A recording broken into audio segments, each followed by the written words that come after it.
Real Sounds of Africa to once again kick off our World Football phone-in. Love you to join in the conversation by phone on 0808 5909 693 if you can. We'd love you to talk to the Legendino directly and myself, 0808 5909 693. You can, of course, text us on 85058 or email upallnight@bbc.co.uk. I said the Legendino is on his own tonight. Tim Vickery in Rio, good morning. Yeah, not quite on his own. Not quite, because I understand we might have a special guest your side of the Atlantic. Of course. We have a special guest my side of the Atlantic. Over to her. Happy birthday to you. Happy birthday to you. Happy birthday, dear Lion King. Oh, happy birthday to you. There you go. There you go. Who is this Lion King you talk of? Yeah, I actually wrote Loin King, but that was a bit too much for English. But she was sensational. That's my better half. I got her back early from a little post salon drinky tonight. You did it for me on my birthday with your better half. Yeah, I did it just now with her. Yep. You know that she's only a year younger than me. Do the maths. Yeah. Last Sunday, she did her first ever half marathon and did it without breaking sweat. Wow. She's a woman of all talents, including putting up with me for 21 years. Well done her. Well done her. Birthday, well mate. done her. Yeah.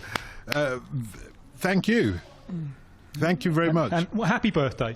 Thank you. Heartfelt for your really legion of fans all around the world. Well, cheers for all that you do, and cheers for all that you're going to do over the next 2 hours. I really appreciate this, Tim, but arguably it was my birthday yesterday. I know for you Brazilians it's still my birthday. I know that. I get that. I appreciate it. It's 10:14 over here. It's still the 25th.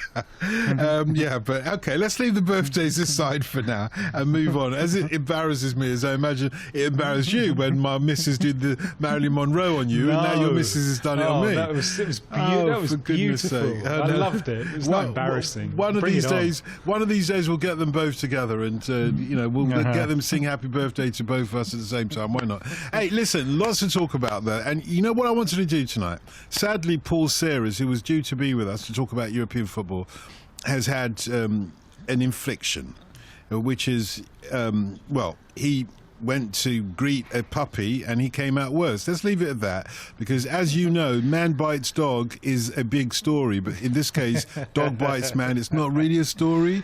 We'll leave it to one side. Exactly the same thing happened to Diego Maradona when he was coach of Argentina a few years back. He went down with to kiss his. It was one of those kind of Chinese breed of dogs. Perhaps it may even have been South Korean, because South Korea were going to be Argentina's first opponents in the World Cup, and it hospitalised him. It took a big chunk out of him. So I hope Paul's not as bad as Maradona was. I think he's all right, but I think it was a Chihuahua puppy. Anyway, I don't know. I generally don't know, but he knows that he's had a couple of jokes. I think it was a Kew City fan puppy. He's had a couple of jokes at my expense this week, so I thought I'd stick it in very early in, as it were. So we've got that out of the way now. So what I think, normally Tim, as everybody knows, is here to talk about South American football and players from over there playing in our leagues. But he is such a font of knowledge of football and also history of football, etc., that I think we'll open up the phone lines with your permission, Tim, tonight to people asking you questions on any aspect of football. Okay, you're not necessarily an expert on the various regions and the individuals from various regions, but general questions I'm not on current football. On the players from Europe as I am on the players from elsewhere. But if it's historical, I love history. Well, we'll try and fill in those things, and particularly historical here in the UK, from the days when Tim were a lad and he used to eat Horvis bread, and other breads are available, but it just doesn't work with the ad. How's that ad go again? When I were a lad, cycling uphill with my Horvis deliveries. Yeah, from those days. I will write about that saddle. Yeah, I'm sure you will. And apologies for my accent as well. My accent was a Nigerian bloke who used to deliver Hovis about 100 years ago somewhere in the UK. So You know how we're going to do this. 0808 5909 693. Pick up the phone and give us a call. Let's talk about football questions in general. Okay, I've got some big ones to start off with, though. Huge questions. So kick back. And these are long emails is what I'm looking at now and thinking, oh, gosh, it's going to take all night to read out the email. But we'll try. This one is starts off with apologies for the length of the email. Patrick, who is today in Watford or Hemel Hempstead. He's not in Watford or Hemel Hempstead today. He's streaming 5 Live on his train home. Train home at this time of the night? Okay. Apologies for the length of the email. However, having rung the programme recently about Watford's Richarlison and previously in regard to the footballing calendar, and heard from the legend Dino about how that can't be achieved because of conflicting interests, whilst littering the answer with Blues Brother references. Yeah, I listened to last week's. It sounds like Tim. Yeah, exactly. I listened to last week's podcast. Though, and was struck by the comments from callers and Tim's responses in regards to value for money regarding signings and how name is not important to fans in terms of ignorance, but more importantly for the collective of the team.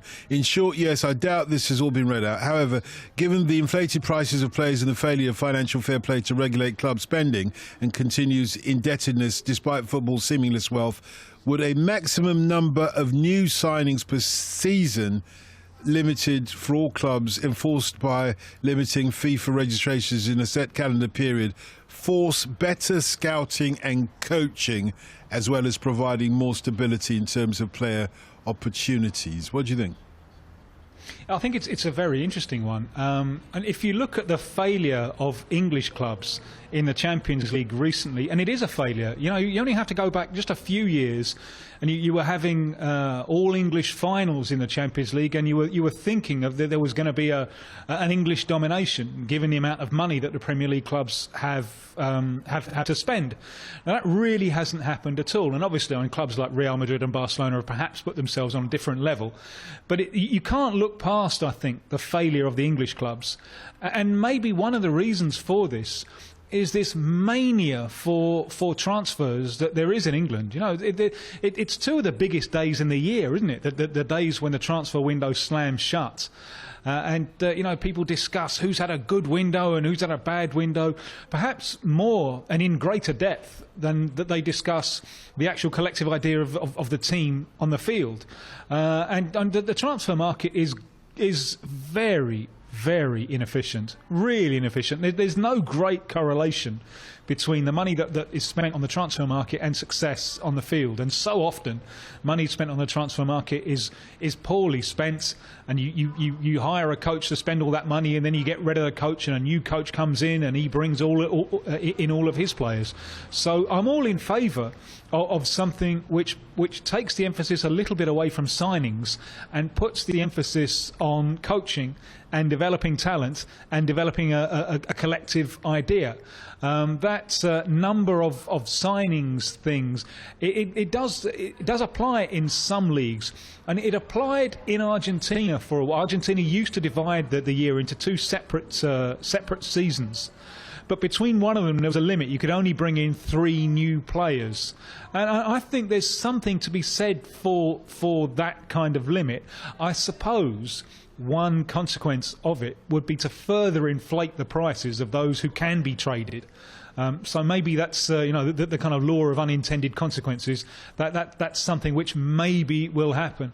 But certainly, I think that the English Premier League clubs, they need to look at themselves in terms of why they're underperforming in Europe, and surely part of this is the mania that they have for transfer signings. So I think it's an interesting point from Patrick. Yeah, do you know a point that my younger brother Diron made a few hours ago when I was talking to him? Was he's a novelist, by the way, but anyway, he's writing some passage in a book that he's writing about how the World Cup has only, apart from England, has only ever been won by non-Protestant countries. Would you agree? And he well, not includes really, Germany. no, because he includes Germany. He yeah. includes Germany in that. He says it's largely Germany's a the home Catholic of country. Protestantism. Well, that's what I It's thought. the home but- of Protestantism, isn't well, it? that's what I thought. But he said that he was making a point out of this. He said actually, the majority of Germans are Catholic. Was the point he was trying to make. I couldn't understand that at all. But what do you think about? Is there a religious context? Let's accept that he might have got that right or wrong, whichever way. But let's leave the Germany out of it. But or at least the German, misconception out of it. But do you think there's a religious argument about or religious context to winning the World Cup at all? Because he was talking about the France is Protestant. divided. Well, he was talking about the Protestant work ethic and this. The Protestants like to sort of like have a display of a work ethic, whereas the Catholics get on with it. It was the kind of thing he was trying to make. I just wonder if there was anything in that, or whether I should just tell him to go back to reading Homer and Ovid and all that kind of stuff. Well, if you think of like one country over the last 30, 40 years which has overperformed, they haven't won the World Cup, but they've reached 3 finals, and that's Holland, which is very, very much Protestant.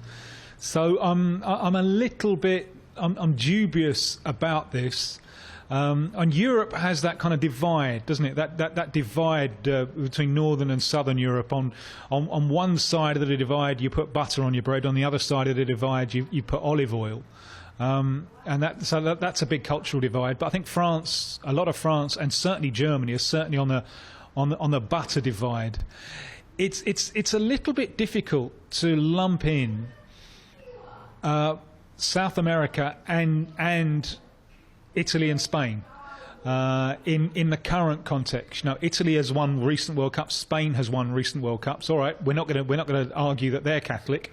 And in South America, which is overwhelmingly Catholic, has won a lot of World Cups.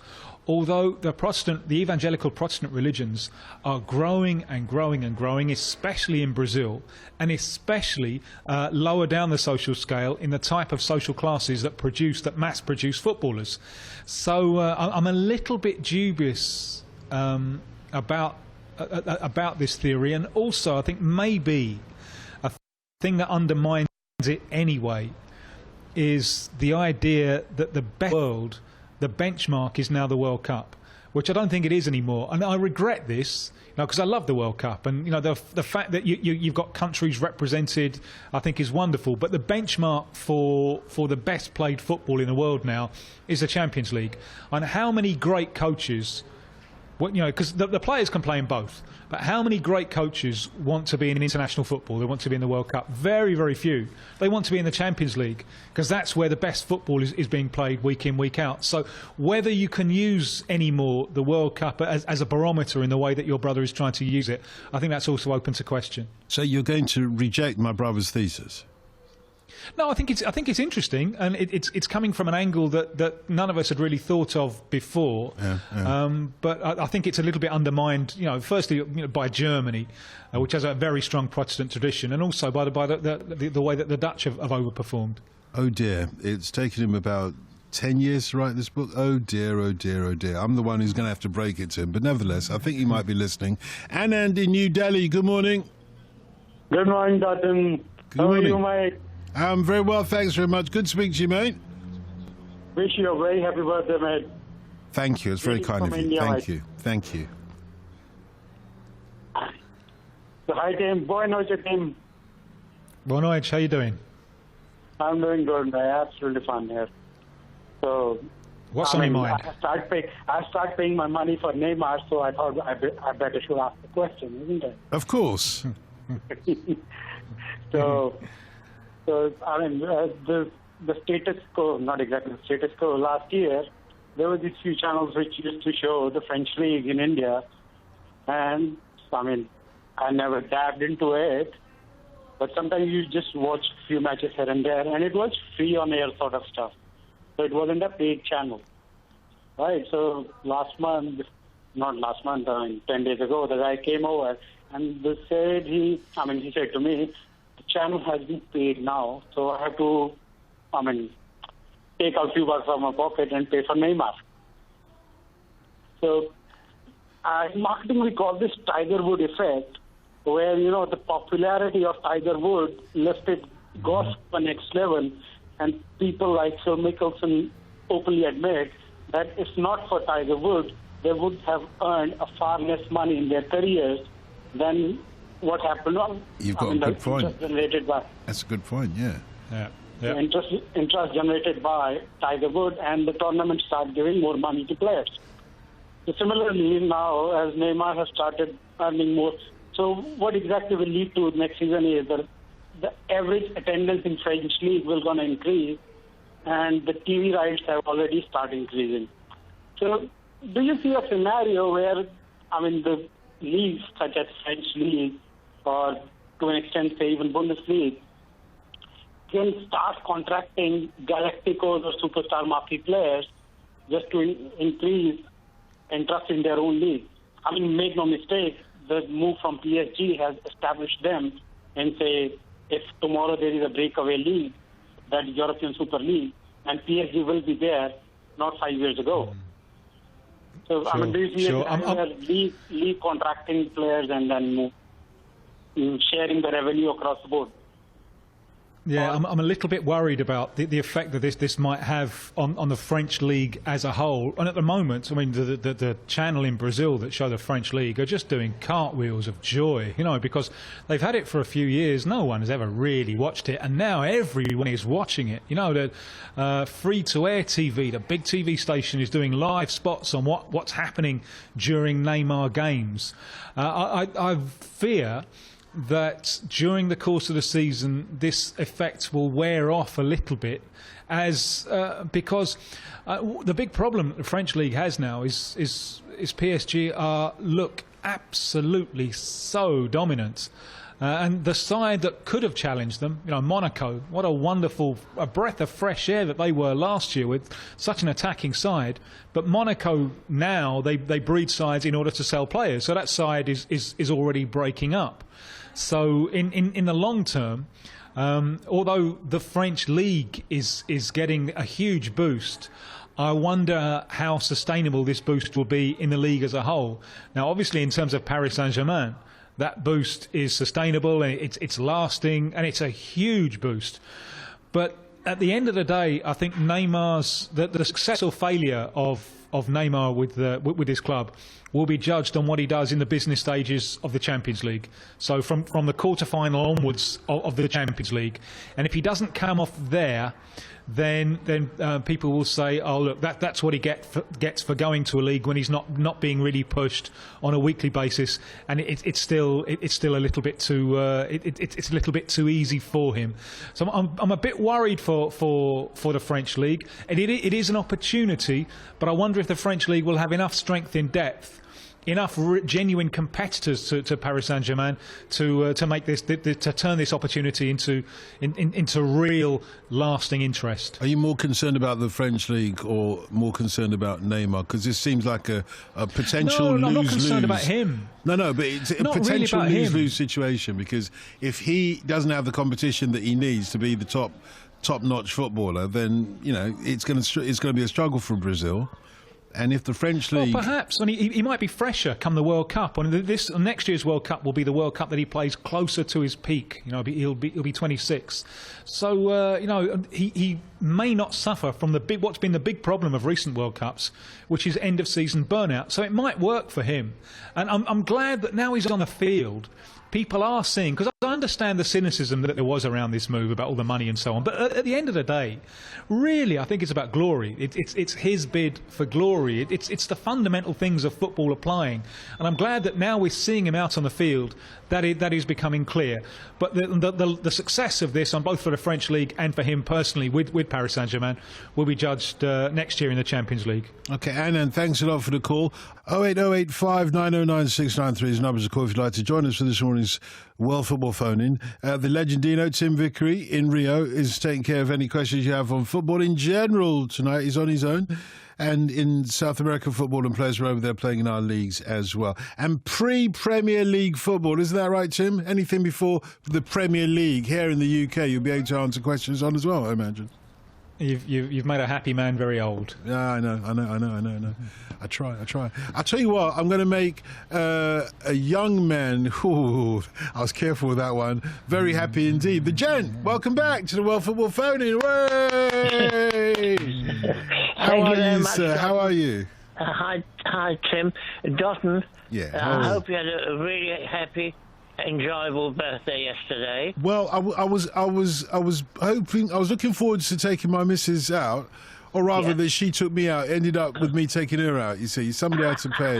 And, very tricky, my missus. Anyway, I hope you've had an enjoyable time, and since we last saw you. Yeah, well, Dotton, before I put my suggestion on question, on a football question, may I just very briefly thank all the many Welsh football phone-in friends and you who send me messages of support during the last few months, which have been the most difficult and harrowing time in my life. So thank you very much, all of you. I know.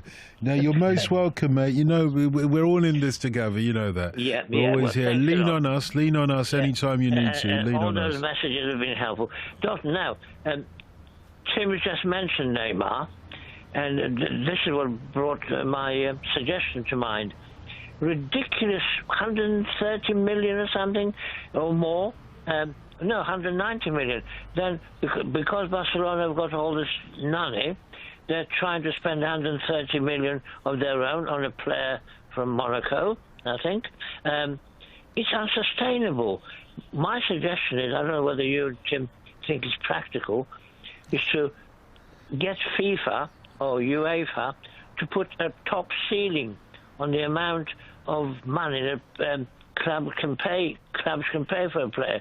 I would suggest, say, 80 million. You know, otherwise it just becomes ridiculous. Well, Tim, what do you think? Well, I don't think you can stop people from spending the money if they have it and they're willing to spend it. Also, I mean, I was just thinking about this the other day. I was thinking about how much television has changed football. It's changed the industry of football, and it's something that perhaps we don't think enough about, and the way that industries change. I think about music. Think about the way that music has changed over the years. And musicians, they used to make their money from recordings, and they used to make rivers and rivers of money from recordings. And Rod Stewart, in his autobiography, he talks about he had a massive, beautiful car, expensive car, before he'd actually had a major hit record, just because there was so much money in the industry because of record sales. Now that's died now, isn't it? That's dwindled to, now that river has gone to a trickle. And these days, the musicians, in order to make money, they got to go and play live. You know, that's the way. That's the way that they make money. Whereas before, the tours used to be where you made a loss, but you promoted your record. Now you make money from your live performances, which obviously means that there's less money involved in music for fewer people. Football has gone the other way.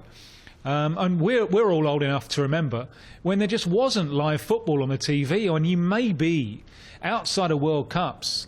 You got perhaps 5 absolute maximum 10 games a year of live football. Everything else was highlights. Well, now you just get everything. You know, it is a spectacle for millions on TV, and it's almost a saviour of TV, isn't it? Because people don't watch TV in the massive numbers in that kind of way that people used to maybe in the 70s and the 80s. So TV needs live football because it's that live event that gets people watching. So TV now puts rivers and rivers of money into the game. So the comparison, even with 25 years ago, because 25 years ago, you were talking about an industry that was mainly based on being sustained by the 30,000 people who were in the stadium. And now, you know, those 30,000 people who are in the stadium are just almost incidental, you know, because the audience is the audience of millions and millions who are watching on TV all over the world. And that means that there's lots and lots of money flowing through the game. And in the case of Liverpool and Felipe Coutinho, they've got this huge offer, but I imagine they've sat down and done the sums, and they've worked out, in terms of revenue, mainly from TV, but from other sources as well, what does that mean for them to retain Felipe Coutinho? If he's their principal player, the team is built around him. In financial terms, what does it mean for them, number one, to have a good campaign in this year's Champions League, number two, to qualify for next year's Champions League? And I'd imagine that they've come to the conclusion that economically they may as well keep the player. and reject that they could make a profit of over £100 million on one player, but it may be that they've come to the conclusion that economically it's better for them to hold on to the player, to reject that money, because if he stays and plays to potential and everything goes well on the field, they can recoup all of that from TV money. Now, the question then becomes, to what extent is the TV money sustainable? And that is a question I don't know. I mean, I'm not very good with new technology and new media and the directions in which internet streaming and so on is going. But that would be my big question, because I think it would be wrong to put any kind of fixed amounts on the amount of money that players can sign. And we're all old enough to remember Trevor Francis going for £1 million to Nottingham Forest. In fact, I've just read a column written at the time by a Brazilian journalist talking about that. And it's a very interesting column, and it's made all the better by the fact that he delightfully keeps referring to the player not as Trevor Francis, but as Francis Trevor. I suppose when you've got two names that can serve as first names, that's an easy mistake to make. But back in the day, it was like 79. You know, £1 million, absurd. £1 million for a player. This is absolutely absurd. But he won them the European Cup. No, he played the final. He scored the only goal in that final against Malmo, and that was an investment that more than paid for itself. But then you're talking about an industry that was based on the 30,000 people inside the stadium. Now, with millions and millions watching, that's millions and millions providing revenue, which means you can pay millions and millions more. But this is a changeable thing in accordance with how the technology works and how the industry works. So I think any move to put a definite ceiling, because you have to take into account the way that the industry will change. Perhaps doing things as a kind of percent, as in the way that financial fair play has tried to do it as a kind of percentage of your revenue. Perhaps that's the way, but that's run into the big problem with football, which is that the real drivers are the clubs. The clubs are strong. The institutions such as UEFA and FIFA really are secondary in power to the major European clubs. And if the major European clubs don't like what those authorities can do, they can break away, because they're the ones who have the power, because they have the fans, so they can deliver the content to the TV. So it's a difficult industry to go on, Jen. Tim, I agree with you to some extent. Why I say place upper ceiling to allow other clubs, besides the 2 or 3 in each country, which win it every time. It makes it less interesting. You mentioned Monaco, how it was a bit of a breath of fresh air that they could compete with Paris Saint-Germain, until they go and spend trillions and trillions of sums on a top player and then another one. So I'm worried about the other clubs which never ever get a look in on the championship. You see, I think your worry is justified. But the big problem we have here is we're dealing with we're not dealing with a closed market. With a closed market, such as some of the United States leagues, they can do this, and that they do this. That they have these ways of trying to do a competitive balance. You are rewarded for finishing last in some of those American sports, because you get the first pick of the players. When it's not a closed league, when it's an international thing, when your competitors are not necessarily in your own country, but your competitors are in other countries, kind of artificial methods of doing that, I think, are almost inevitably going to run into this big problem that the powerful ones in football are the clubs. Yeah, I don't know. Just talking about transfers, Jen, I don't know if you've heard the ballad of Enzo Laviano. Have you heard it? No, go on. You haven't heard the ballad of Enzo Laviano? Absolutely not. Enlighten me, please. Blair Dunlop, do you want to sing it to him? Sing it now. Yeah, well, why not? Go on, I mean, we're all ears. I thought that was Monotonio's job to sing. No, I can't take his place. Oh well, if you can't take his place, I'm going to have to do it, and then you might regret it.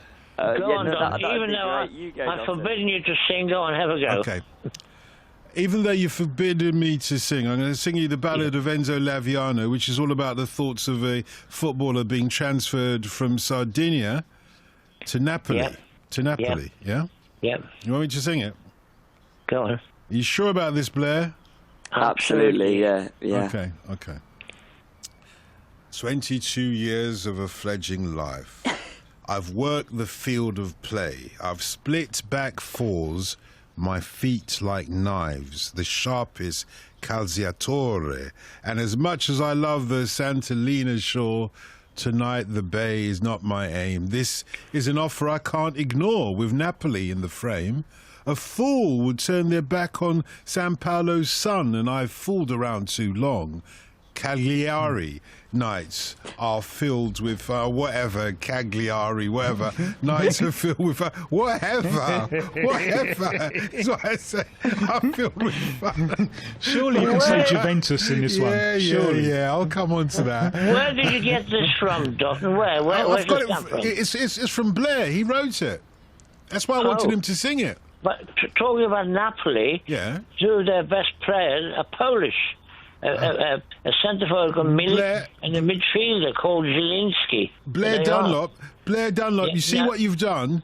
You've written a ballad of Enzo Laviano without including the Polish connection, and the gent ain't having it. I'm so sorry, Jen. Such a fantastic contributor to the show, and I've just pied him off there.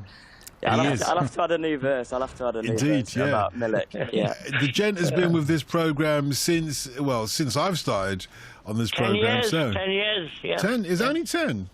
Yeah, 10 feels like 50. And it really lifts my heart to, especially these days, to be able to get through and have a few minutes banter with you lot. Great stuff. Well, make sure you do it more regularly then, because we miss you. I promise I will. I'm glad to hear that, and we'll speak either way, you and I, privately. In any case, great to have you with us, Andrew. Always a pleasure. Yeah, you too, sir. And you, Tim. Bye. So, Blair. Okay, we've been talking about transfers and your song. And Blair, by the way, is a singer-songwriter. Blair Dunlop. You can catch him on YouTube and all these kinds of. Your song is inspired by an actual transfer. No, it's actually not. I was talking to Rudy about this, and he wondered whether it was inspired by Gianfranco Zola, because that was the move that he made. But that's just a coincidence. It was just purely fictitious. Right. Enzo Laviano doesn't exist. We know that. He doesn't exist. He doesn't exist. But what was the concept then of writing a song about somebody who's offered the big transfer, and it's actually a challenge for him because he has to leave what he's familiar with, home and everything else, and family, to take this big transfer, which I'm sure a lot of footballers have to consider when that big transfer offer comes along. Yeah, well, I wrote the song a few years ago when I was working on my second record, and I come from the kind of balladic folk scene, the kind of that storytelling tradition, and it was just another human story. It's a folk song, really, but it's just about it's through the medium of football, and it's I don't know, it's some emotions that we can all relate to, but it's just through that prism, really. Tim, what do you reckon? I've been thinking a lot about this week, about on the one hand music, and on the other, on the one hand kind of football, and on the other music and clothes. Because these are the most important things in my life. They're everything to me. But they kind of come from two different places for me. Football is something that I was absolutely born into. And my dad was a good player and a frustrated Nearly man. And I was born with the obligation of doing it for him, so I was very quickly a huge disappointment to my dad. Used to watch me at the side of the field and shake his head, and I knew from a very early age that wasn't going to make me live in playing football. So football is something that I've known. I learned to read by reading the football cards and so on. It's something that has been with me ever since I was born. Music and clothes is part of your identity that you kind of forge for yourself, away from your family when you get into adolescence or something like that. But so I don't tend to mix the two very much. They kind of exist in separate spheres. And I wonder what it's like for both of you, Dotun, because you were for many years a music journalist, and Blair, a singer-songwriter from an intensely musical family who obviously has a strong link with football. Do they exist in separate spheres for you? And obviously not in this ballad. Well, in this ballad, indeed they do, because he goes on, I'll find some solace in the sweetest form of a high-browed place to dwell, and a chiton suit and tie to adorn may attract a Neapolitan belle. Let's not forget that, Blair, that as much as we are football fans, we are soccer fans, we still like to attract a Neapolitan belle. Or two. Yeah, for me, I would say it's kind of the opposite to what Tim's experience is, because I was born into music, I suppose, and football. It wasn't a rebellion thing. It wasn't a kind of teenage angst thing. It was me and my dad always shared a love of football. But I see that, I don't know, there's human stories within football at every level, on the pitch, at boardroom level, history, politics, football's everything. And listening to this show over the years, I'm such a big fan of this show, I really do love it. And the way that you guys talk about football I find quite inspiring, because it's a context. There's political and social context within every story. And with my writing, I'm writing about human stories and things that people can relate to, and I don't know, just I think that football can be a medium for that. I don't write loads of songs about it. That's just one song that I happened to write about it, but it didn't feel out of place on the record. No, it's just another human story. It's actually a pertinent human story when we're talking about transfers. The transfer window comes to a close, as it were. But I'm surprised, are you not, Blair, that Tim is separating football from fashion and music, whereas for me it was always intertwined, particularly when we started out going to football matches. I mean, football fans introduced the concept of casuals. Casuals come from football. Not only that, we started wearing our Ben Shermans and Stay Press trousers and Suze Tono, or more likely Dr. Martens, iron toe caps, Levi jeans, and Crombie coats and all of that. That went with football, didn't it? It went arm in arm with football. And music, where did you first start singing in public? Wasn't it not, well, for my generation, not yours, Blair, you're just a youngster, but me and Tim, I'm dragging him up to my generation, whether he wants to argue about that or not. Did we not start shouting out, Zigga Zagga, Zigga Zagga, oi, oi, oi, Zigga Zagga, Zigga Zagga, Zigga Zagga, Zigga Zagga, oi, oi, oi, whatever that meant. So music and clothes were always part of football. Look at the football stars themselves. Every cup final, did they not come out in the latest suits, Burton suits, and with the latest haircuts? And they still do that with the latest haircuts, don't they? Absolutely, and so many famous hairstyles. You know, these guys are tastemakers. I remember when I was at school in Chesterfield at primary school, and Ronaldo had the Flymo. Remember when Ronaldo had the kind of like tuft at the front of his hair in 2002, was it? I couldn't understand that one. Is that called a Flymo, is it? Well, that's just what I called it. It's what we called it, because it just looked like it just had an incident with the Flymo, simply. But I remember there was a friend of mine in my year, a guy called what was his name? James McTighe. McTighe. I haven't seen him for 15 years. But it's funny how you always forget your friends' names, isn't it? It's really funny. Well, we were more acquaintances, really. Yeah. But he came in and he had really short, kind of fair, kind of ginger hair, and it didn't really suit him. But we all loved the fact that he'd just gone for the Ronaldo. But you see, these guys really are tastemakers. Like, I remember Balotelli. I mean, it was the first time I ever saw a black guy with a mohawk. But then I started playing football on Sunday with these youngers, and they were all wearing mohawks. Let me bring Jack in London into the conversation as well. Jack, good morning. Hi, how are you? Very well, thanks very much. We've got Blair with us and we've got Tim with us, and Blair's going to stay with us for a while and talk about football, but you've got a question that might relate more to Tim. Oh, well, Blair can join in as well. Go ahead. Yeah, well, I'm actually a first-time caller, so... well done, mate. Well done for calling. So we'll talk about what prompted this call in a moment or two, but go ahead, you got a question there. So basically, do you remember when the Neymar deal first went through? When it was first going through, I remember I was on Sky Sports, and they were saying like Barca were going to file some case with the court because they thought it wasn't going to comply with financial fair play. Yeah. They thought they had a case, so I'm just confused as to how they're going to go and buy Mbappe if that's going to happen, and Fabinho. I just don't really understand financial fair play, and I don't think anybody does. So. Yeah, maybe they're making it up as they go along, Tim. Well, I think it's Barcelona just throwing the toys out of the pram, isn't it? Because this is a club doing to Barcelona what Barcelona do to other clubs, and they've just done it to the club in China that sold them Paulinho, Guangzhou. I apologise for the pronunciation. Guangzhou. I don't think I originally wanted to... Maybe Zhou. No, I think you might be right. I'm wrong. Go ahead. I mean, I don't think Guang. I mean, I don't really understand financial fair play, and I just mean, like, with United, people always say, okay, they bought Pogba because we make it. United fans always say, yeah, we make it, we make that money. PSG do not make the same money as United, so how are they going to go and spend, what is it, 350 million euros or pounds on these players? I don't really get it.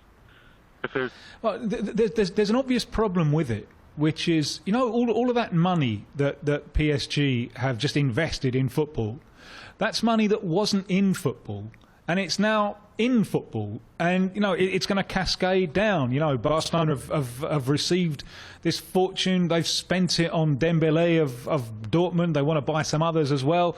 Dortmund will then buy other people. It'll then probably hammer us in the Champions League and so on. And that money will trickle down through football. Whatever you might think of the kind of sugar daddy approach, this is money entering the game.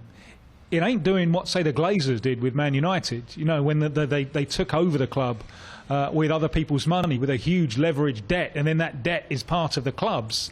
So that, for me, is the obvious flaw in the whole financial fair play thing, that you're trying to stop money which will flow into the game. Now, I agree that there is this problem that the gent alluded to earlier on, this problem of competitive balance. Because you need a degree of unpredictability in order for people to keep turning up week in, week out. But the Premier League seems to have done this relatively well. And who would have imagined Leicester winning? But they did. And look at some of the early results in the Premier League. So the Premier League seems to have done it well enough with the way that the international TV rights are sold and divided equally amongst the clubs and so on. It's given even the weakest clubs a power of signing players that means that the weakest clubs can be competitive, which means that the league isn't thoroughly predictable. Yeah, I agree. I think what's crazy now is that I think maybe 5 years ago we kind of hit a point where if you spent that big money, you were kind of guaranteed to have a chance at least of winning something.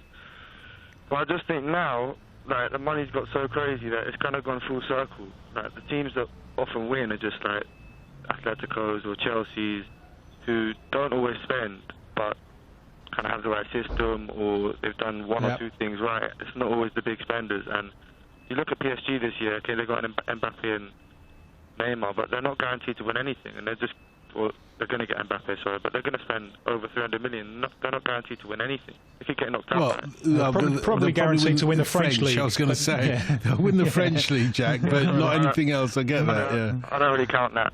Okay, well, me neither. By the way, why did you finally call? What prompted you? Why did I call? Yeah, what prompted you? I don't know, I was just walking today and I was just getting really angry at PSG.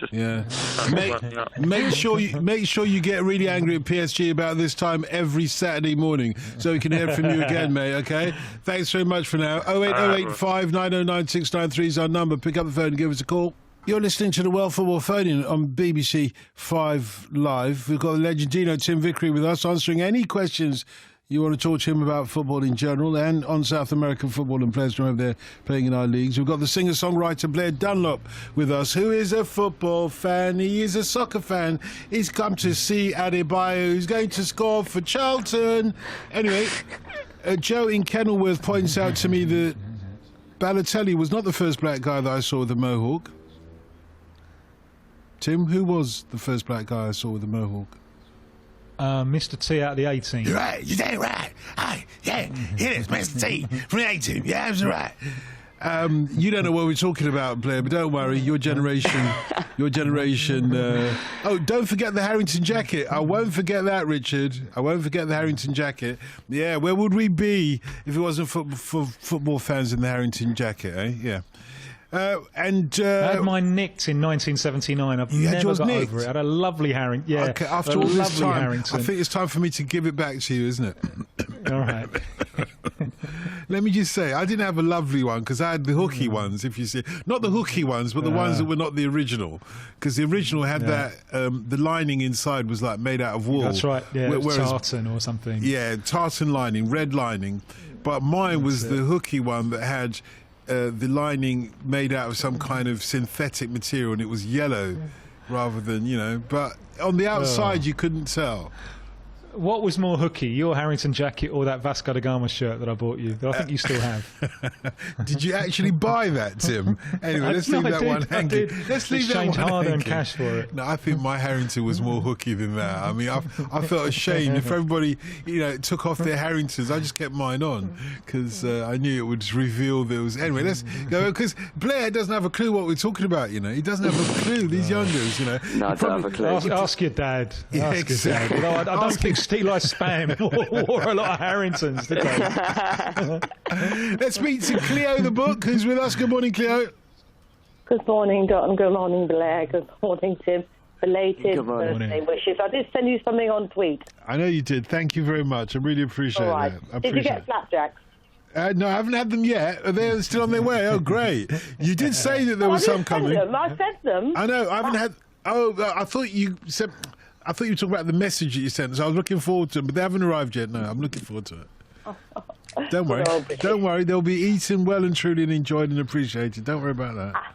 I'm glad you were talking about haircuts because my husband, who's not a football fan, he's a motor racing fan. Oh, that's okay. He's watching a Tottenham-Chelsea match with me on Sunday, and remarking on their haircuts and their hairstyles and their Mohicans and all the different things. It's just unbelievable, he said. But I said, that's football. You should watch the women's football. The African girls, 2 years ago at the Women's World Cup, had some... Well, it's got to slow them down. Those haircuts, it's got to slow the African girls down, man. Those aren't haircuts; those are crowns on their heads. Anyway, my question is: this week, Mr. Rooney sadly retired from international football. What should his legacy be? Sadly, with the last time I actually saw him live, I took my grandson up to Wembley to see the Malta game, and he was booed off the pitch. Terrible, Sadly to say. I know he's all-time record goal scorer. He was just been immense for England. I know they haven't won anything in the 14 years period he was playing for England and captain of England. But I think he should have gone out on the Monday, the 4th of September, when we played Slovakia at Wembley, give him a rousing send-off. But no, he's gone and soon be forgotten, sadly. But I think his legacy should be one of stamina and... At 2008 Euros, he scored those 4 goals. He was just expecting so much, and it didn't come about. I just wondered, even Blair's sort of age group. Well, let's ask Blair. What should Rooney's legacy be, even for your age group? Well, I've heard a lot of hyperbole on both sides, to be honest. A lot of people saying he absolutely didn't fulfil his potential, never won anything with England, never took us to a semi-final of a major tournament. And then I've heard other people saying that he's the greatest goal scorer that we've ever had and he's a national treasure. For me, the truth is somewhere in the middle. I think he's been an amazing player. I'll never forget 2008 Euros, was it? Or 2004 Euros, sorry, when he first burst on. That was just electric. I've not been as excited about an England prospect for the rest of my life, really. Apart from young Marcus Edwards at Spurs, because I'm a Spurs fan and he is like he's like the Messi of Tottenham, isn't he? So, yeah, Marcus Edwards, watch out for the name. With regards to Rooney, in terms of his character, I remember the whole comment about the fans booing him after the Algeria game at the World Cup. I thought that showed a lack of understanding of what it takes to go and spend so much money to travel to support your team. It shows lack of class as well from the spectators. By the way, Cleo, I genuinely didn't know that you were going to have a spud to the left of you and a spud to the right of you. Sorry, Cleo. Sorry, Cleo. I know your persuasion. Sorry. Well, never mind. Just stay with us a moment. Let's get the other spuds' thoughts on Rooney then. I'm very happy about this Marcus Edwards. I've just added his name to my notebook. Well, Rooney's problem with England has been England's problem in the last few years, which is lack of doing it in tournaments. And that, I think, has to do, or a lot of it has to do, with end-of-season burnout. I mean, if you look at recent World Cups, it's not just England who've disappointed. Usually it's been England-based players. It really takes it over. You can't coast in the Premier League. You know, if you coast, the Premier League is going to bite you on the backside with the strength in depth that it has. So that there's always that perception of Wayne Rooney disappointing because, you know, he's played all the qualifying matches and done well in the qualifying matches, and then come the tournament, the team just look like they're running on empty. And he just arrived. You know, he got to the dance just as so many great names were leaving. But I think the big problem has been that it's been one of disappointing tournaments because the team collectively has suffered a little bit from end of season burnout. I look at that now and I project that onto a problem that Brazil may have in the World Cup with Gabriel Jesus. Now, it's his first season in the Premier League. What he did last year was great, but that was a bonus. Now he'll be expected to produce week after week. He's Brazil's centre-forward. They don't really have a reserve for him. How much gas will he have in the tank come the end of the Premier League season? And just another word really on the South American players, because you're talking about lack of class from England supporters booing Wayne Rooney, which I think is disgraceful. On the South American players who are European based, they really get it from their own fans, and they really get it when the side is not doing well. It's all their fault. They're a band of mercenaries. They've chased the money. They don't know the reality of the country anymore. It's absolute nonsense, and they make sacrifices to play for their national team that European players wouldn't do. And Rooney is here retiring at the age of 31. His choice. Alan Shearer, I remember him. He told me this during the World Cup. He retired.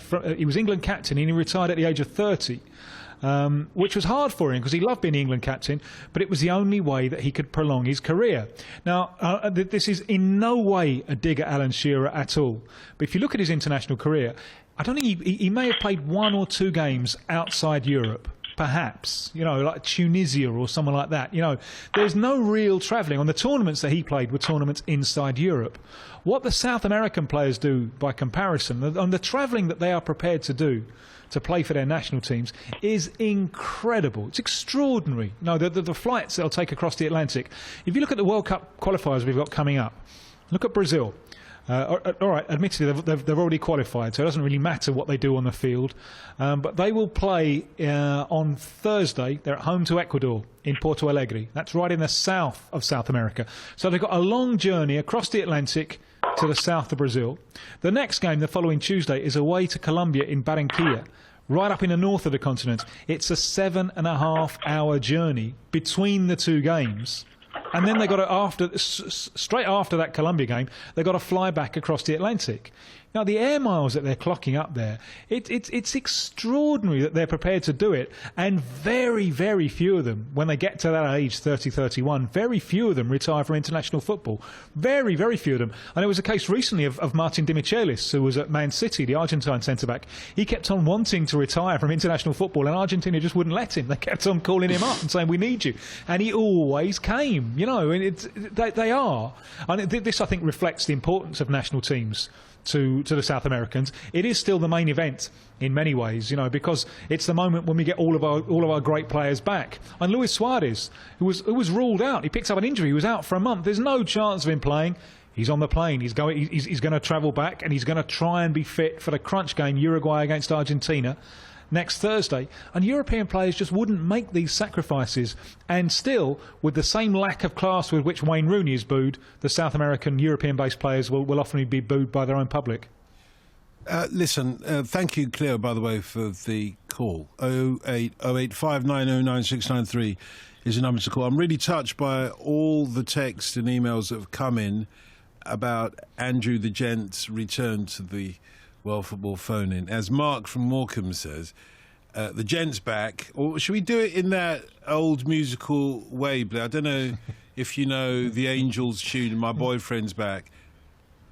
No, I'm not aware of it. It goes something like this. My boyfriend's back and you're gonna be in trouble. Ooh, ooh, my boyfriend's back. Can we do that about the Gent? Do you mind? Because this is what Mark in Morecambe says. He says, sure. The gent is back, and you're gonna be in trouble. Well, no, let's forget it. I'll tell you what, it doesn't work. It's not really in Blair's folk idiom, is it? That one. No.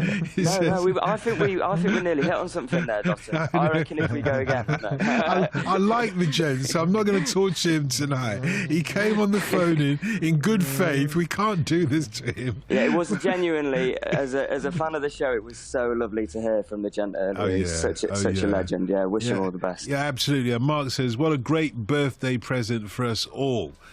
To hear the gent coming back. And also this from Tracy in Port Stewart in Northern Ireland. So wonderful to hear Andrew's voice again, a true legend of the programme.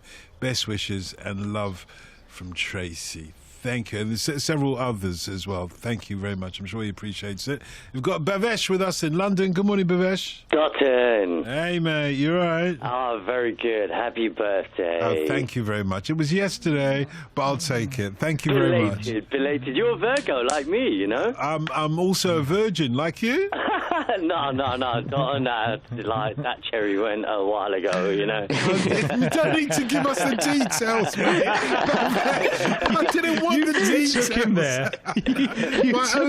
My own fault. I apologise. You got me good and proper. That was all on you, Dotton. That was 100% on Dotton. Adebayo, hey? Hopefully, I'll still be here on my next birthday. Hopefully, it's doubtful though. Just for record. All rise for the Loin King. Yeah. Oh, Tim, how you doing? What's happening, my friend? Yeah, John. I just want to know: do you have this proclivity for full stops at the end of sentences, just for the record, because you're on the spot, Adebayo, you know? I just thought this thing, you know. Was it you that named me that? You know? Was it you that named me that? No, it was some other bright, some other bright guy on the phones, you know. And as it is done, even though Tim's running on the solo, but you owe me a T-shirt name, for my unrelenting devotion to the show. I mean, Tim, when was I speaking to you? 2002, I think, or something. 2002. Anyway, Nathan, we go way back, Pav. Yeah. Absolutely, you know, and Tim, just to confirm it, because you know I'm a long time listener. Tim does respond to his tweets. Dotton, he does. I know. He does. I can ascertain that. When his missus isn't singing "Happy Birthday to You," Dotton, he has time to respond to those tweets. But Bam, tell me this. Okay. I mean, do we need to call Sean Wheelock for this one, Tim, or can we make a decision? No. I think we should. No. He said 2002. Let's take an executive decision. Even Sean Wheelock would say, "Hang on, 14 years, Dotton. You know, don't be harsh now. Come on, 14, 15 years." Okay, Blair, what do you reckon? Vav wants a Brazilian shirt name. Is it? I mean, 15 years of listening, I think. Like no-brainer from me. Yeah, absolutely. But how many years have you been listening? But Blair? Have I been listening? It's hard to say. It's honestly hard to say. What do you mean it's hard to say? I don't know. Like, I literally don't know. You've always been there. I don't know. Maybe like 5 or 6 years. Oh no, I remember ringing in for the first time just before my first just after my first record came out. And that was 2011. So around then, probably around then. What a shame. If it had been 2003, 2004, you could have gotten away with it. But let me do this in the best Sean Wheelock accent I can. 2011? And he wants a Brazilian shirt name? I've been doing this since the cows came home, and I ain't got a Brazilian shirt name. So I hope Sean will forgive me for that. It was a Nigerian pretending to be Sean Wheelock, if you see what I mean. Anyway, Bam, I hope you realise this is well football phoning, and you've got a question. I'm used to these tangents, Dotton. Okay. You know, you usually have musical intermissions, for God's sake. Okay, you know? okay, but you know, Dotton, when it comes to the music, keep it retro, go old school, you know? I know. I mean, Why not? Hip-hop from the 80s. Hey. Down with the plan, you know? If you want to take me down that road, you know I'm ready to go. But Bav, tell us something that listeners remember, Brazilian shirt name is decided upon by our listeners. They will give you the suggestions. They'll give us the suggestions, and they'll give you something that you probably won't like. But give us an idea. Give us a kind of a ballpark about what do we need to know about you in thinking about this Brazilian shirt name. What do we need to know about you? Give us some thoughts. Okay. Apart from the fact that, you lost your virginity, so we know that already. And no doubt that will feature. that will feature. Yeah. Not a Bournemouth fan. I'm a fruit fan, so I was bound to eat cherries and all that, you know. Okay. So you're a Bournemouth fan, well done. Good. No, Liverpool. No, Bournemouth, cherries. The cherries. Let's go for that for tonight. So that I've still got a job, Okay, good, Bournemouth fan. Okay, and what else do we need to know? Okay, well, you know what, Don? I'm a bright, intelligent person. I'm reading currently because I've just finished the Oxford Dictionary of Environment and Conservation, which I'd totally advocate to you. You read a dictionary? Yeah. I did the Oxford Dictionary of Environment and Conservation. I'm currently reading the Oxford Dictionary of Astronomy and a book from the 70s on black holes because I thought I'd just get around to it. Because, when you're cooking out with Dr. Carl, I'm listening, Okay. I think we've got enough. We've got enough for you, Bav. So a bloke that reads dictionaries and he's a Bournemouth fan. Wink, wink, nudge, nudge. Okay. Okay, go ahead. You got a question? Okay. Hey, we'll see. We'll call you back just before 4 o'clock when we've had some texts and emails as to what your Brazilian shirt name should be.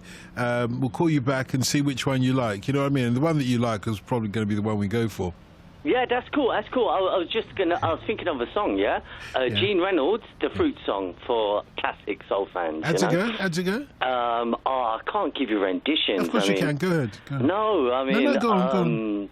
Do you like bananas? I mean, I remember that. I like cherries, as she tells us on the song. Why does everything have to be about cherries with you? For goodness sake. Let's just throw Tim the question you've got, for goodness sake, Bav. For goodness sake.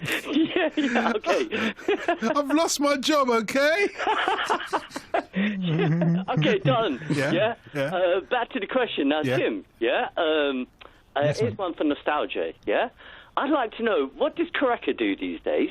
There's a guy that used to knit the Deportivo side back in the 2000s. I think it was Mauro Silva from the 94 side. I'm not so sure that's Mauro Silva. Yeah, that's right. Yeah, it was him in midfield, wasn't it? That's it. That's correct, because after he left, they fell apart and they've never been the same side since, So it goes to show how good he was, So, there was a few other players. Jorginho, that was another player I think of once in a while. Who else did I really love from back in the days? He was just cool. What's his name? Tim.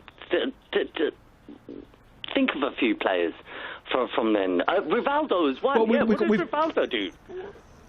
We've got a few to be going on with. And Careca is only played...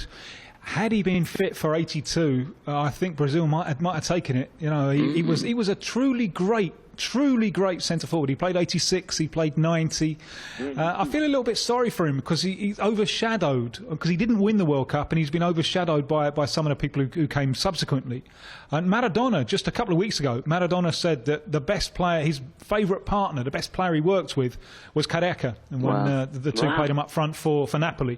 As Blair is crying into his guitar even as we speak, thinking of Careca and Maradona together for Napoli. He is a little bit low profile. He does some media work, but he doesn't pop up as much as he should, I think, perhaps because he didn't win the World Cup. He's been not forgotten, but a little bit... he doesn't figure as much as the generations who did win the World Cup, like Mauro Silva, who very, very nearly went to Tottenham late 80s. And what a signing he would have been, because he was that central midfielder who, as you said, Bav, he just tied he was the rug out of the Big Lebowski's room in the film. He just tied the whole team together. He was a wonderful, wonderful player. He has taken some very shrewd... has taken some very shrewd business decisions. I think he owns lots of property. Jorginho was the right back who won the World Cup in '94, although he was injured at the start of the final, and Cafu came on for his first World Cup final appearance. But Jorginho, of the two, was the better crosser of the ball. He was a fantastic right back for crossing the ball. Has just lost his job as a coach, but he'll get another one soon. And most of that generation are the generation who, at least, they did make big money, or they made much more money than the generation before them. The generation before them tend to be a little bit bitter about the fact that they didn't, that the money just came, the big money came in just afterwards. I'm very impressed about you reading all these dictionaries, Bav. Yeah. Oh, I read the phone book. Not long back. Not much of a plot, but what a cast. He's been waiting. You allowed him to do that. I'm going to blame you for that, Bav, because you allowed him. You set that one up. He's been waiting to drop that in for years. You allowed him to do it. I haven't. I'm sure you have. Bav, I know you got soul. If you didn't, you wouldn't be in here. Okay, so thanks very much for all your contributions. Yeah, and Bav, no problem. You guys are amazing. Bav, we've had some suggestions already for your Brazilian shirt names. Tell me what you think of these ones. Well, you were going to get a Virginio, yeah? Okay, no. What do you mean, no? Anyway, let him say what he wants, yeah. Virginio, no. Okay, that's in the lead then. Come on, it's got to be Cheriano. Oh, no. Or Cheriinho. Or Cheriedo. And this one from Henry Manchester. Cheerio, baby.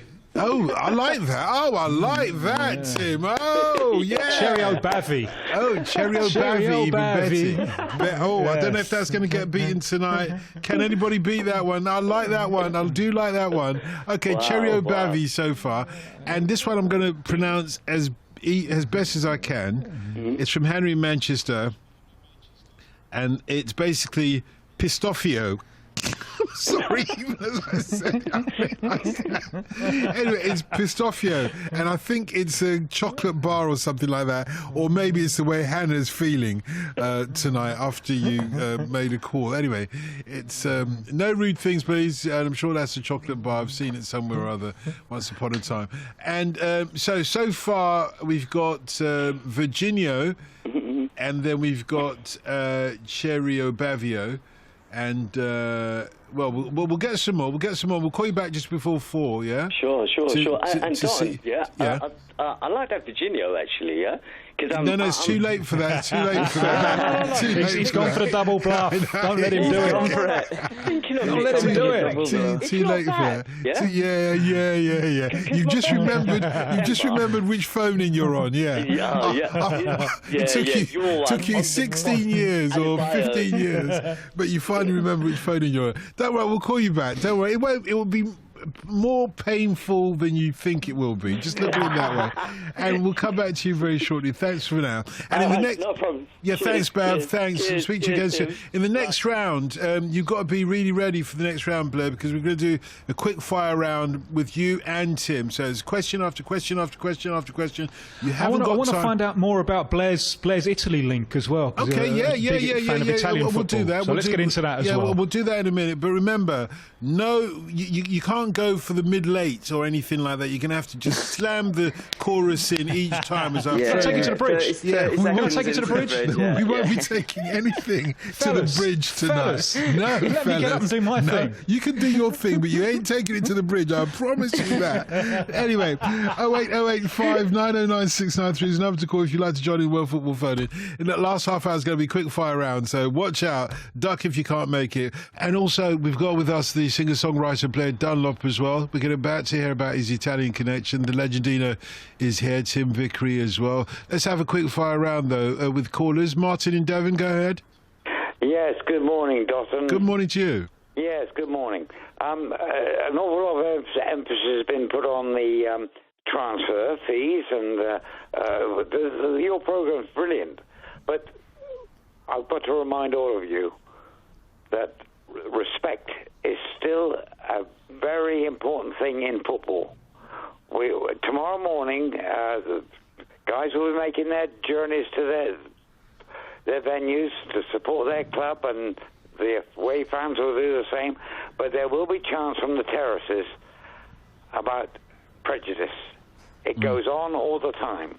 Yeah, yeah. And I'm getting fed up with it. I'm 73, Don. Yeah. And I think the respect issue has been raised several times by various football players, and even in the women's football. What are you suggesting should be done about it, Martin, out of interest? Well, I think it's in the wake of everything that's happened on London Bridge and in Paris and all the things. There's a definite, again tonight in Belgium, I think it's this hate relationship that a lot of footballers have. Supporters have. Many years ago, I lived in America for a long time. I was there when George Wallace was the governor of Alabama, and there was always a joke about that then amongst Americans that a judge fell ill one day, and it was suggested that because he had a very important case, I'd phone George Wallace. He'll preside over this case for me. And it's a joke Americans have all the time. And so this, well, it was when I was out there. And so George Wallace was asked to preside over this case by this judge. And it was a case where, sadly, a coloured man was found gagged and bound in the bushes. He had 3 bullet holes in the back of his head and 17 stab wounds in his back. And George Wallace said it was the worst case of suicide he'd ever heard of. And I mean, this still goes on. Yeah, okay, let's just get some thoughts on that. And by the way, when you say George Wallace, we had his daughter on the programme just a couple of weeks ago, wow. and his daughter blames her father for the deaths of those 4 little black girls at a church in Birmingham, Alabama in 1964. Although he changed towards the end of his life, saw the error of his ways, and she recognises that as well. But it's quite something to have a father where you have to sort of really be honest about the opinion in that way. Is there anything very quickly, let's go to Blair first, that can be done about abuse, that kind of intolerant abuse on the terraces or not? It's such a hard one, and I don't know enough about policing of games to really make a sensible suggestion. All I would say is that it's like if a player's going to get, when referees crack down on certain kinds of challenges, if you punish people properly, they will stop doing it. So if there was a zero tolerance scheme put in place by the stewards or the leagues, I'm sure there would be a way of at least clamping down on it. Idealistic. It goes on in South America as well, doesn't it, Tim? It does. I'm going to give you an example. It's a strange example, but it's an example that seems to work. The south of Brazil, Porto Alegre, it's Brazil at its kind of most European. And there are 2 major sides there. One is called Internacional, which obviously was from people of international origins, in other words, of all origins, and the other is Grêmio, who a German club, and that was the idea. And the people who leased the first pitch to Grêmio said no black players on the pitch. And there was, in the club Grêmio, there was a kind of, there was some racism there. It didn't contaminate the entire club, and it was a club where Ronaldinho grew up. So, it didn't contaminate the entire club, but it was there. And there was a certain chant that Grêmio had, aimed at Internacional, that was clearly racist. Now, there was an incident a couple of years ago in the Brazilian Cup where a number of Grêmio fans, it was one woman supporter who got singled out for it, but it was a number of Grêmio fans were seen giving racist abuse to, I think it was a Santos goalkeeper, Aranha. Now, that became a big thing. And Grêmio got kicked out of the competition as a result. They got kicked out of the Copa Libertadores, the Brazilian Cup, as a result of the racism from their supporters. It seems, I'm told from people there, that it has eliminated that chant. So in that case, it has had positive consequences. Now, these clearly are problems that are far bigger than society. And they're far bigger than football. They're problems of society that manifest themselves in football, and that makes football an interesting battleground to combat these problems. Tim, quick fire round. Otherwise, we're never going to hear about Blair's Italian connection. Remember that. Thanks for the call, Martin. Carl in Peterborough. Good morning. Good morning, Dalton. Happy birthday for yesterday. Thank you. Appreciate that, sir. Thank you very much. Just a quick question. Quick one. Just remember, game for Grenfell, Saturday, September 2nd at Loftus Road. Mustn't forget that. Oh, well done, you. Yeah, thank you. Yeah. Well done. Also, I read in one of the national newspapers over here that Lionel Messi's father has been in touch with Manchester City. Is it true that Lionel Messi's going to the final year of his contract with Barcelona? I would personally love to see Lionel Messi in our league. I really, really would. Yeah, me too. Yeah. Turns out, I think the Manchester City commercial manager used to be Barca's commercial manager.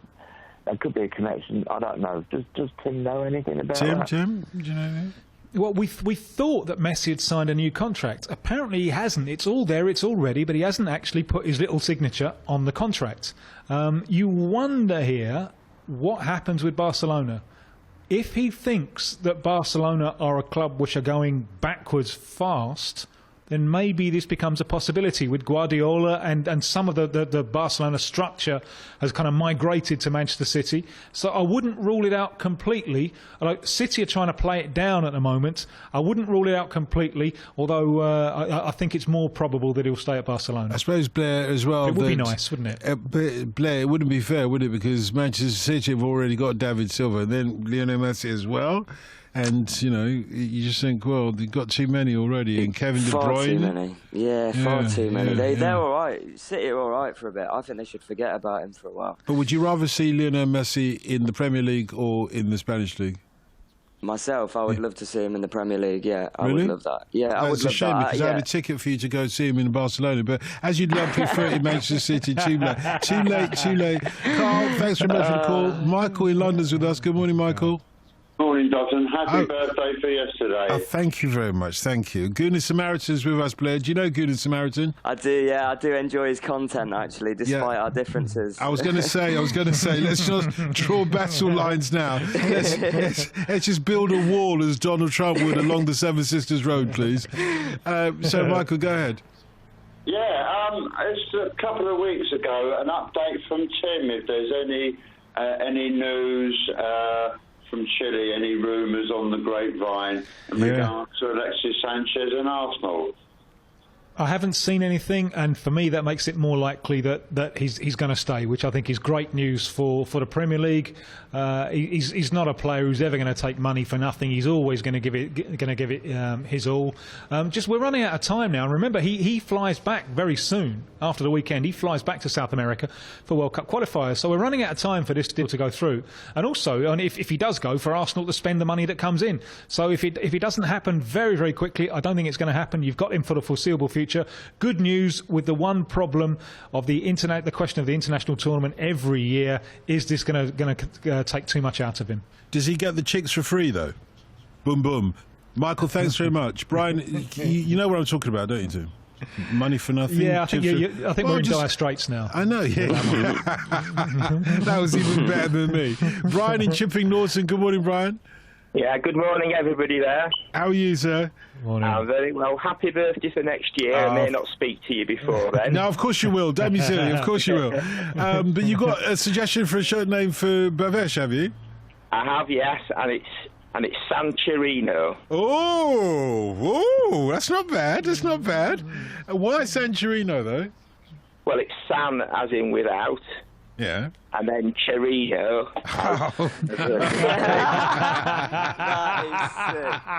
That's why you may not be speaking to me next year. Brilliant. That's why you may not be speaking to me next year. I'm in deep trouble. I'm in deep trouble. When this podcast comes out, anyway, I'll be in deep trouble. So, Sancherino, I'm going to take it in another sense. Yeah, I'm going to take it as a kind of a San Siro kind of Sancherino, if you see what I mean. But Brian, goodbye, mate. Thank you very much for that. Yeah, all the best. And speak to me anytime. Pick up the phone and give us a call. It's always a pleasure to speak to all listeners who have got time and opportunity to speak to us. Very quickly then, Blair, what's your Italian connection? Oh, it's very simple, really. Me and my dad have always followed Fiorentina ever since the Battistuta Rui Costa days, and I've got an agent out there, so I play in Italy quite a bit. I've got a lot of friends in the north, particularly. Just love it. Yeah, it's a great place, great part of the world. How about Maraschino? Blair, take me to Italy. Take me to Italy. You're still not getting there, I've never been. Take me to Italy. Not on what we pay you, you're not. Somebody remembers listening to me on Radio Stockholm. Wow. And yeah, crayfish parties around the area. Yeah, okay, well, hey, this is Ian. Anyway, what about maraschino? He says, maraschino for the Brazilian shirt, no for Babesh. Yeah, okay, what about cherry? Yeah. It says Ian, another Ian in Adelaide, South Australia, this one. And this question, since Bav loves reading dictionaries and learning about... how about, this is a good one. Whoa, this is a good one. Luis Felipe Scolari. Yeah. I thought it was great. Anyway, Luis Felipe Scolari. I think that's brilliant. Actually. And it's got to be Trevor Cherry. He says it's quite hard to say though. It's Trevor Cherry. Yeah, I know. Yeah, but Luis Felipe Scolari. I think it's right. Scholarly. Yeah, it's a bit hard. When you get your head around it, you'll eventually get there. Believe me. Okay. Yeah, sorry, let me rattle through some of these other questions as well that have come in. As a Celtic fan, I'm glad to see that our star left-back, Kieran Tierney, who's come through our youth ranks, resisting temptation to make the big bucks, move to English Premiership. He's a massive Celtic fan. At 20, he seems just to be happy playing for his boyhood heroes. Are there cases in your regions, I'm talking about Italy and South America, where youngsters who have already started proving themselves at the highest level resist moving to bigger clubs or leagues because they're happy to be with the team they supported as boys? What would you say, first of all, Blair, in Italy? Anybody you can think of?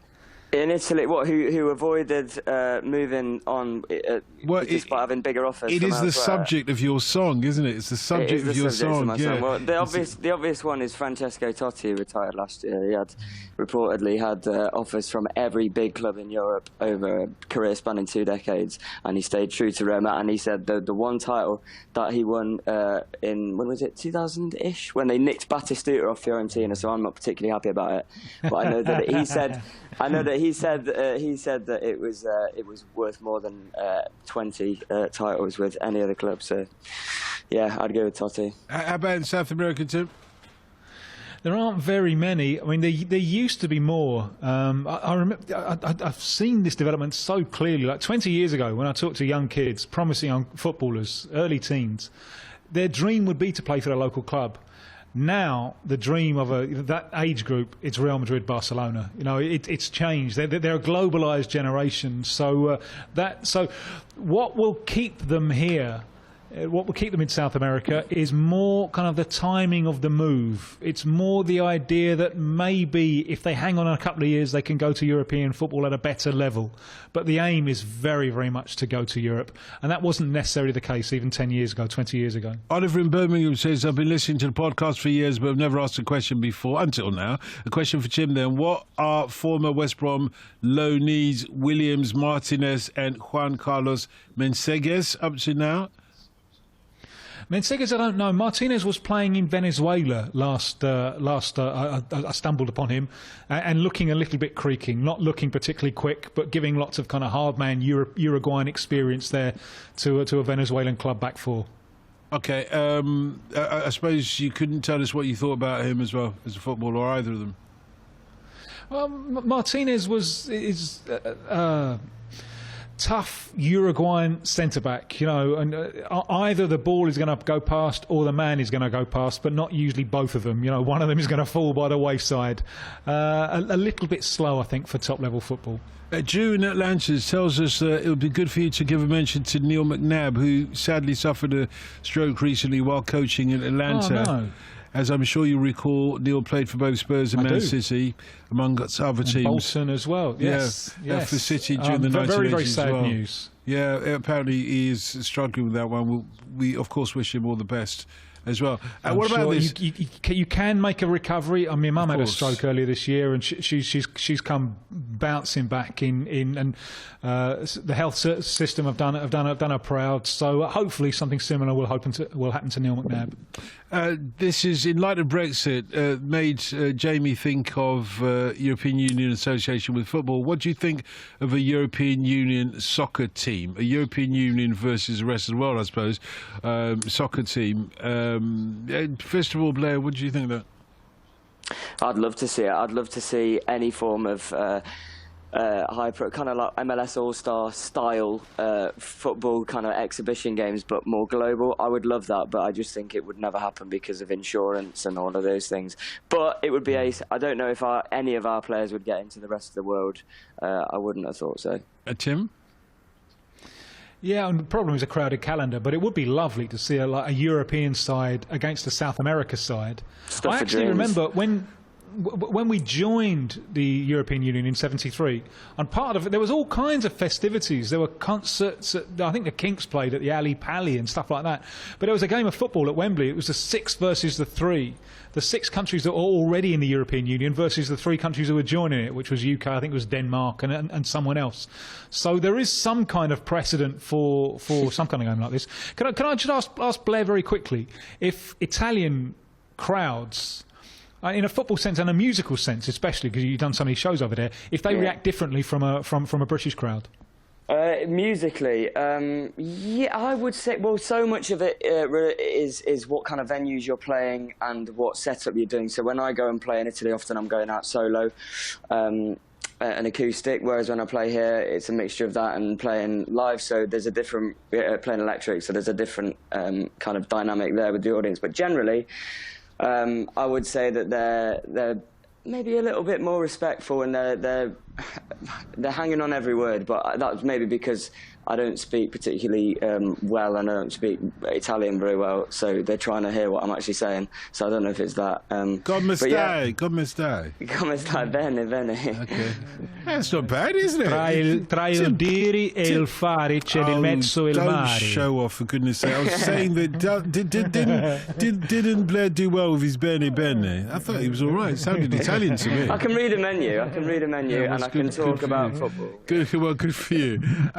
Okay, lots to talk about. Oh, by the way, when I saw Adam and the Ants first time, when it was Adam and the Ants, when he was a proper punk at the Vortex Club just off Dean Street, or just on Dean Street, just off Oxford Street, back in about 1976, 77, and there was all these Italian tourists who were like trying to figure out what punk was all about, coming, all these youngsters, and Adam went crazy. He was doing the old, do you bite your thumb at me, sir? No, sir, but I do bite my thumb at you, sir. He's just biting his thumb at the Italians all over the place. Is that a rude thing in Italy then? Is it Blair? Biting your thumb at them. The thumb. Yeah, biting your thumb at them and throwing your thumb at them as you bite it. There's all kinds of gestures that I always put my foot in it because I get mixed up. Yeah, be careful, mate. Be careful. I wouldn't be surprised if that was the thing. Yeah. That doesn't work on radio, by the way, but be careful. How about Cher O'Boleys? Cher O'Boleys? I don't get it. Still got the share bit of the, certain fruit that we've been talking about tonight. Cher O'Boleys? You get it? Peter from Stirling has gone for that. Cher O'Boleys? But life's a bowl of cherries, isn't it? I know, exactly. That's what I was thinking. But I was just wondering, why did he do it upside down? What was that connection with Bhavesh? I don't know. Could you ask Tim about Santiago Arias, who looks close to joining Swansea City, says Tom in Swansea. Yeah, good one. I think good attacking right back, defends reasonably well, nice age, mid-20s. Colombian, he's got more than 30 international caps, so I think a work permit is no problem at all. I also really like the fact that he's adapted to Northern Europe. I think that makes such a difference. It makes it much, much less of a gamble. And he's adapted to Eindhoven, which I don't think is the easiest place in the world for a Colombian to adapt to. So I think the Valleys and Swansea will be lovely for him. I think he'll do very nicely. Yeah, you didn't yeah, go on. Sorry, Dustin, can I just jump in and just add like a supplementary question to that kind of... Tim, Juan Foyth, the centre-back from Estudiantes, big Spurs links, what's he like? Yeah, he's very, very raw. And I don't think he's played 10 first-team games yet. And I liked him for Argentina at under-20 level. He looks classy. He's not the quickest. He's not as quick as Davinson Sanchez, the Colombian centre-back who the club have just bought. But there's some class there and there's some promise there. But, and he's played, I don't think he's played 10 games for Estudiantes. So I'm quite surprised that there's so much hype about a player who so far has done so little. It's very, very, very, very cheeky of you, if I may say so, Blair, for slipping in a Spurs question to Tim on the World Football Phone. And if Paul Sears was here, you know what he'd be saying. Yeah, I know what he'd be saying. Declaring interest. But he isn't here. That's the thing. What? He's listening though. He's listening with a sore. How do you think he's saying it at the moment? That is not funny, Tim. That is not funny. That's not funny. Let's hope he's okay. I I got quite a bad bite from a dog when I was 6. I nearly had my eye out. When you said that earlier about Paul's unfortunate scenario, I really felt for him because it was absolutely horrible when I had that done to me. Yeah, so get well soon, Paul. Absolutely. Get well soon, Paul. We're all thinking of you. Get well soon. I remember when I was jogging in the park early one morning, and there was nobody else in the park except one woman who's let her little dog loose. There's a boxer, and the boxer was coming for me. There's nowhere to run. There's nowhere to run. The boxer's coming for you, and you're expecting this woman to call the boxer back, and she's just saying, "Oh, he's only a puppy. He's only a puppy." Yeah. The guy. They all say that, don't they? He wouldn't hurt a fly. He sinks his jaws. And I was a paper boy, tell me about it. I had to do because the boxer just went for me, And when they say it's only a puppy, remember his four hinds or his front feet, front legs were on my chest, nearly up to my neck, and so I had to punch the dog. I'm sorry, I know, but it was like me or the dog. It really was. And I ended up in hospital because the dog bit me a little bit in the hand as well. But anyway, not nice to hear that story, but it's true. Anyway, Bunny and Berry says, how about bibliophile? Yeah. No takers for that one? Yeah, no, it's all right. It's all right. It does suffer from lack of Cherry references. I know it does. Yeah, I know. That is the problem tonight for poor old Bhavesh.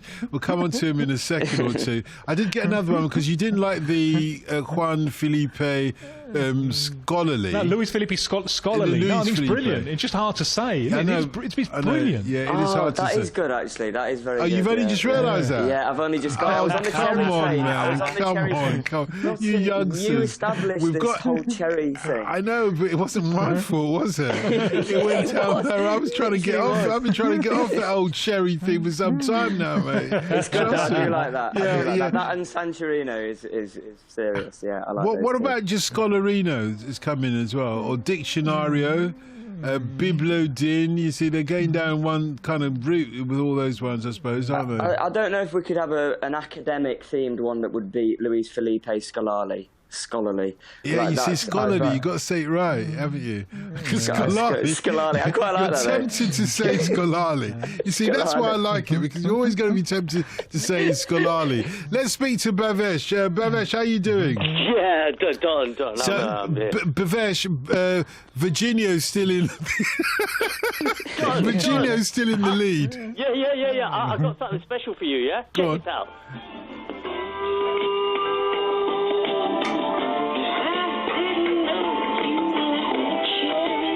Oh dear. Okay, I get the message. It's definitely by. What was the group's name? Was it Vanilla Cherry or whatever they were called? Anyway, talking of cherries, Tim, which of these great names do you think you should have? Which one did you like the most? First of all, sorry, Bhavesh. Scholarly is brilliant. Yeah, absolutely scholarly. Brilliant. Tim? Yeah, kudos to the listeners. I think for helping us out tonight and for being so interesting, I think we'll give Blair the privilege of deciding. Privilege, Blair, goes to you. Scholarly on the premise that we call it Scolari. Okay, Scolari. So it's Luis Felipe Scolari. Scholarly, come on. Scolari, surely. Come on. We'll be every time you call up, we'll argue about that one. Thanks very much. Take care. All the best, guys. And you too. And Blair, thanks very much for joining us. We'll speak to you again. Thank you, Blair. Thank you. Cheers, mate. Tim, all the best, mate. Cheers.